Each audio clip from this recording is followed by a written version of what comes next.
안녕하세요. 교통사고 보험 전문 법률사무소 이혜입니다. 교통사고가 발생했을 때 현장에서 사고 처리를 잘하는 거 정말 중요하죠. 그런데 순간적으로 당혹스러움 때문이거나 음주나 무면허 사실을 숨기기 위해서 현장을 이탈하는 경우가 많습니다. 한편으로는 사고 난 줄 정말 몰랐는데 뺑소니로 신고당했어요. 피해자가 정말 괜찮다라고 해서 현장을 떠났는데 뺑소니로 신고당했어요. 이런 경우도 있습니다. 오늘은 바로 이 뺑소니에 대해서 알아보도록 하겠습니다. 뺑소니라고 우리가 흔히 부르는 것은 특정 범죄, 가중처벌 등에 관한 법률상의 도주치상죄에 해당됩니다.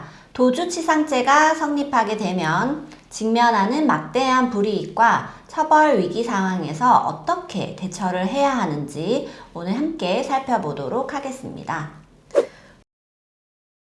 도주치상죄가 성립하면 여러 측면에서 막대한 불이익이 있습니다. 세 가지로 요약해 말씀드리자면 첫 번째 가중처벌, 두 번째 장기간의 면허 결격, 세 번째 막대한 사고 부담금인데요. 하나씩 설명드리도록 하겠습니다. 우선 도주치상죄가 성립되면 가중처벌됩니다. 도주치상죄는 교통사고 처리 특례법이 아니라 아까 말씀드린 특가법에 따라서 처벌이 되는데요. 부상사고의 경우 1년 이상의 징역 또는 500만 원 이상 3천만 원 이하의 벌금이고요. 사망사고의 경우에는 벌금형도 없습니다. 5년 이상의 징역 또는 무기징역입니다. 그래서 경미한 사고의 경우라도 도주치상이 인정된다면 최소 500만 원 이상의 벌금은 납부를 하고 시작을 하게 되는 것입니다. 네, 다음으로 행정처분은 더욱 살벌한데요. 운전면허가 취소되고 면허 재취득하는 데의 결격기간은 무려 4년입니다. 음주 뺑소니의 경우에는 5년이고요. 4, 5년 동안 운전을 못한다는 거 이거는 생각보다 굉장히 불편합니다. 생계형 운전자분의 경우에는 말할 것도 없고요. 일반인의 경우에도 라이딩 못해, 여행도 못 가, 여러 가지 아주 일상적으로 경제적으로 타격이 크게 됩니다. 마지막으로 뺑소니가 인정되면 경제적 타격이 엄청납니다. 보험사가 피해자에게 지급한 보험금에 대해서 거의 전액에 대해 운전자에게 구상권 청구가 들어올 수 있는데요. 이 부분에 대해서 설명해 주시죠. 네, 과거에는 음주나 뺑소니의 경우에도 보험사가 피해자에게 먼저 보험금을 지급하고 가해자에게는 일부만 구상을 했는데요. 음주나 뺑소니에 대해서 사회적으로 공분이 높아짐에 따라서 약관이 개정되게 되었고, 현재는 대인 1의 경우에는 전액, 대인 2의 경우에는 1억 원까지 보험사가 면책되게 됩니다. 그래서 음주나 뺑소니의 경우에는 보험사가 보험금을 피해자에게 먼저 지급을 했더라도 최대 2억 5천만 원까지 가해자에게 사고 부담금을 구상 청구하게 되는 것입니다. 결과적으로 뺑소니가 성립하면 최소 500만 원 이상의 벌금과 4년간의 면허 취소, 그리고 피해자의 손해에 대해서도 거의 부담을 해야 한다는 건데요. 잠깐의 판단 착오나 부주의로 인해서 차 한 대 값 또는 집 한 채 값이 날아갈 수도 있다는 겁니다.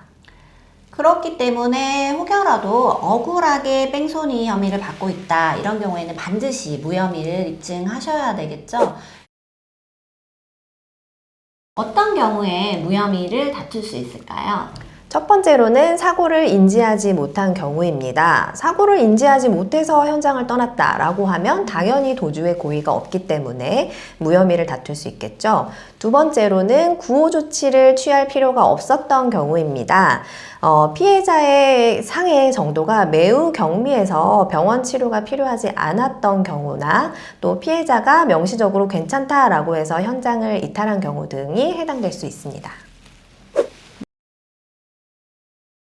사고를 인지하지 못했다라는 이유로 무혐의를 주장하기 위해서는 일단 영상을 통해서 사고를 인지하지 못했다라는 점이 증명이 되어야 되겠죠. 블랙박스 영상을 통해서 충격이 거의 느껴지지 않았거나 충격음이 없었다라는 점이 입증이 돼야 될 것이고요. 또는 소음으로 인해 충격음이 거의 들리지 않았다라는 것을 보여줘야 하고요. 차량 사진을 통해 충격 흔적이 거의 없거나 미미하다는 점을 보여줘야만 합니다.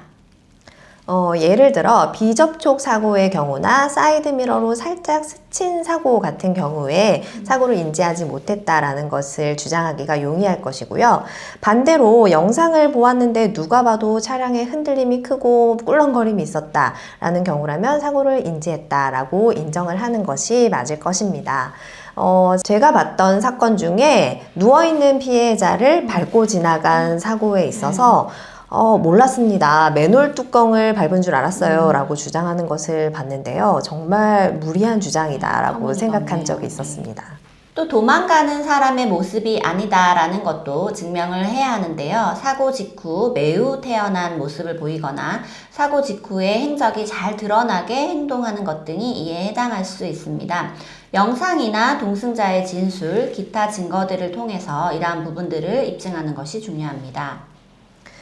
구호 조치를 취할 필요가 없었다라는 이유로 무혐의를 주장하는 경우에는 사고 직후에 피해자의 태도가 중요합니다. 피해자가 통증을 호소했는지, 피해자가 걸어다니고 움직이는데 지장은 없었는지, 그리고 피해자가 괜찮다라고 말한 사실이 있는지, 피해자가 사고 직후에 어딜 가서 무엇을 했는지 등을 증거를 통해 입증을 하는 것이 좋습니다.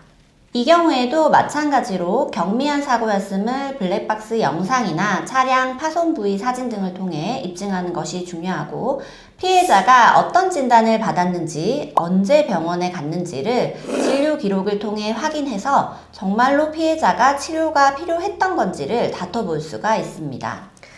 도로교통공단의 분석 결과 마디모 시뮬레이션 등을 통해서 상해를 입을 가능성이 낮다라고 분석이 되는 경우도 있는데요. 피해자가 상해를 입은 것이 맞는지 의심스럽다면 이런 분석을 신청해 보시는 것도 방법입니다.